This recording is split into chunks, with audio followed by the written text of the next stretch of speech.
Good morning students. आज हम अपना थर्ड चैप्टर स्टार्ट करते हैं जो हमारे पास ट्रिग्नोमेट्री को हिंदी में हम क्या बोलते हैं अभी, त्रिकोणमिति। तो 10th क्लास में भी अपने पास क्या आता है भाई, त्रिकोणमिति का चैप्टर किया था हमने 8th चैप्टर, और उसी से रिलेटेड फिर क्या था हमारे पास भी 9th चैप्टर था। तो अब हम सबसे पहले इसका जो हमारे पास ट्रिग्नोमेट्री है इसका मीनिंग समझते हैं। जो ट्रिग्नोमेट्री वर्ड है उस ट्रिग्नोमेट्री वर्ड को कहाँ से लिया, अभी ग्रीक वर्ड है ये हमारे पास, और इसमें क्या आता है, दो वर्ड से मिलकर बनता है, ट्राइगोन और मैट्रन से। ट्राइगोन का जो मतलब है ट्रायंगल होता है, और मैट्रन मीन्स क्या होता है हमारे पास, टू मेज़र, यानी कि ट्रिग्नोमेट्री का मतलब क्या होगा, मेजरमेंट ऑफ ट्रायंगल। और वी कैन से दैट, हम यह भी कह सकते हैं कि भी जो ट्रिग्नोमेट्री है is that branch of mathematics which deals with the measurement of sides and angles of a triangle. Trigonometry is that branch of mathematics which deals with measurement of the sides and the angles of a triangle and the problem related to angles। यानी कि जो trigonometry है हमारे पास, trigonometry is that branch of mathematics, कोई maths की वो branch है जिसमें किसकी स्टडी करते हैं या किसको डील करते हैं, measurement of the sides and the angles of A triangle.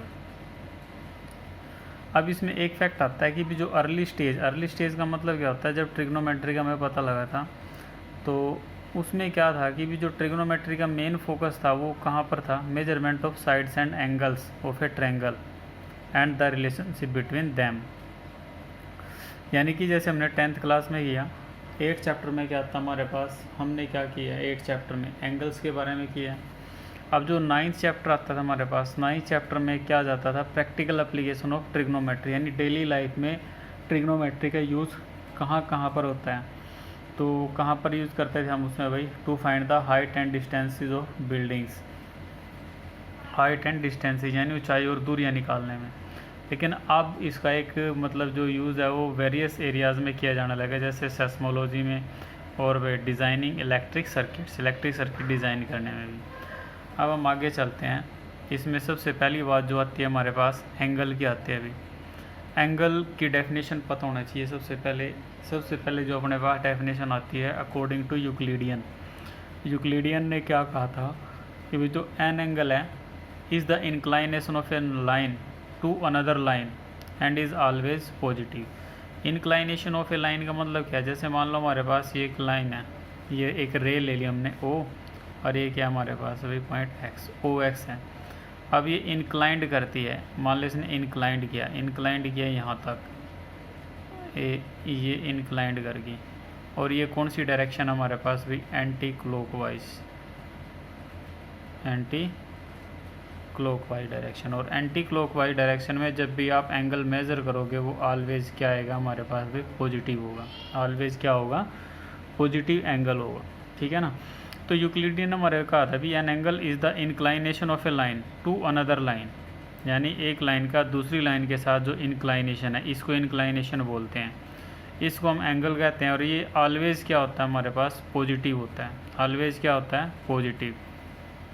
तो इसका मतलब क्या हुआ कि भी जो अपने पास एंगल है can not be greater than two right angles as well as it can not be negative. इस डेफिनेशन के अकॉर्डिंग भी, इस डेफिनेशन के अकॉर्डिंग देखो एंगल ज़्यादा से ज़्यादा हमारे पास कहाँ तक जा सकता है, इस डेफिनेशन के अकॉर्डिंग यानी हमारे पास क्या हो सकते थे वो टू राइट एंगल्स, क्या हो सकते हैं टू राइट एंगल्स, और वो क्या भी नेगेटिव नहीं हो सकता कभी भी इस डेफिनेशन के अकॉर्डिंग। लेकिन फिर इसको क्या किया गया भी, इस लिमिटेशन को रिमूव किया गया, और इस लिमिटेशन को रिमूव करके फिर इसकी एक नई डेफिनेशन बनाई गई। उस डेफिनेशन में क्या बताया गया कि भी जो अपना एंगल है may be of any magnitude, किसी भी मैग्नीट्यूड को हो सकता है, and it may be positive और नेगेटिव। भाई क्या है हमारे पास, पॉजिटिव भी हो सकता है और नेगेटिव भी हो सकता है।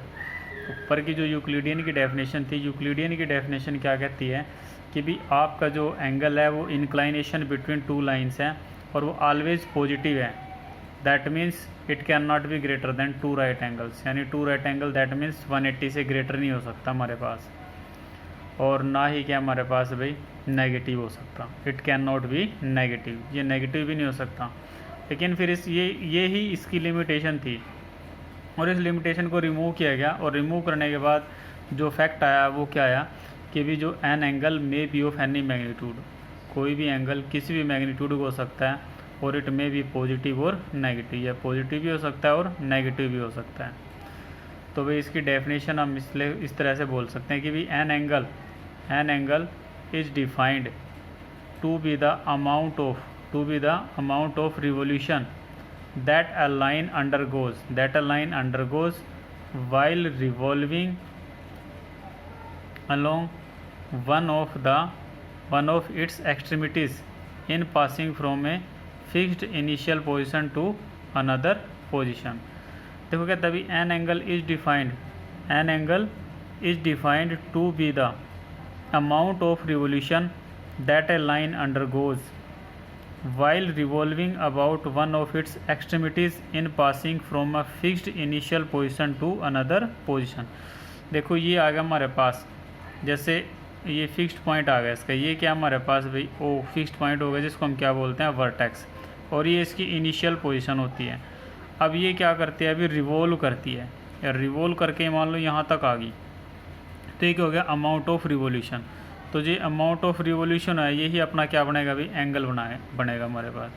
और ये रिवोल्यूशन कुछ भी हो सकता है, मान लो ये थी इनिशियल पोजीशन, ये रिवॉल्व करके मान लो हमारे पास यहाँ आ गया, यहाँ तक आ गया, तो फिर ये अमाउंट ऑफ रिवोल्यूशन क्या बन गया हमारे पास, ये इनिशियल पोजीशन है, ये फाइनल, और ये ओ क्या आ गया हमारे पास भाई वर्टेक्स OX, और मान लिया क्या ले लिया हमने अभी P1 ले लिया, ये X1 ले लिया। तो ये क्या होता है, ये बड़ा जो अमाउंट ऑफ रिवोल्यूशन होता है, इसी को हम क्या बोलते हैं अभी एंगल। तो इसके अकॉर्डिंग क्या हमारे पास भी an angle may be of any magnitude and it may be positive और नेगेटिव, ये पॉजिटिव भी हो सकता है और नेगेटिव भी हो सकता है। तो ये एंगल की डेफिनेशन है, एक बार दोबारा रिवाइज कर लेते हैं। यूक्लिडियन के अकॉर्डिंग जो एंगल है वो inclination of a line to another line, एक लाइन से दूसरी लाइन तक का इंक्लाइनेशन है, और जो ऑलवेज क्या होगा पॉजिटिव होगा। That means an angle can not be greater than two right angles, एक एंगल टू राइट एंगल से ग्रेटर नहीं हो सकता, और as well as it can not be negative, और नेगेटिव भी नहीं हो सकता।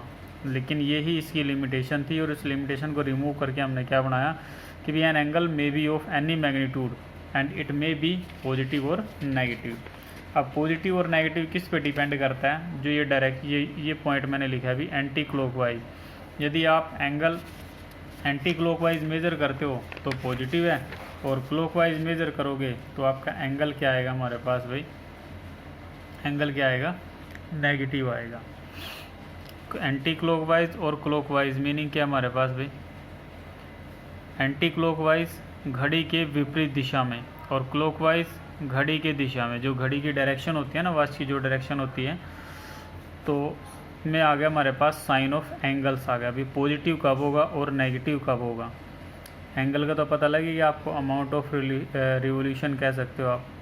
तो ये एंगल क्या है हमारे पास भी पॉजिटिव है, क्या है हमारे पास पॉजिटिव। क्यों पॉजिटिव है, क्योंकि देखो ये डायरेक्शन इसकी क्या है हमारे पास एंटी क्लॉकवाइज है। तो यदि आप एंगल को एंटी क्लॉकवाइज मेजर करोगे तो आपका साइन क्या आएगा पॉजिटिव। अब नीचे वाले क्वेश्चन में इसमें डायग्राम में देखो, इसमें जो एंगल है कहाँ मेजर किया गया अभी क्लॉकवाइज डायरेक्शन में, तो यहाँ पर एंगल का साइन क्या होएगा नेगेटिव होएगा। क्या होएगा भाई नेगेटिव होएगा। अब यहाँ पर एक चीज़ ध्यान से देखो, आफ्टर कंप्लीटिंग वन रिवोल्यूशन, भाई एक रिवोल्यूशन कंप्लीट करने के बाद देखो ये रिवोल्यूशन पूरे का पूरा कंप्लीट कर दिया, ये 360 कंप्लीट हो गया।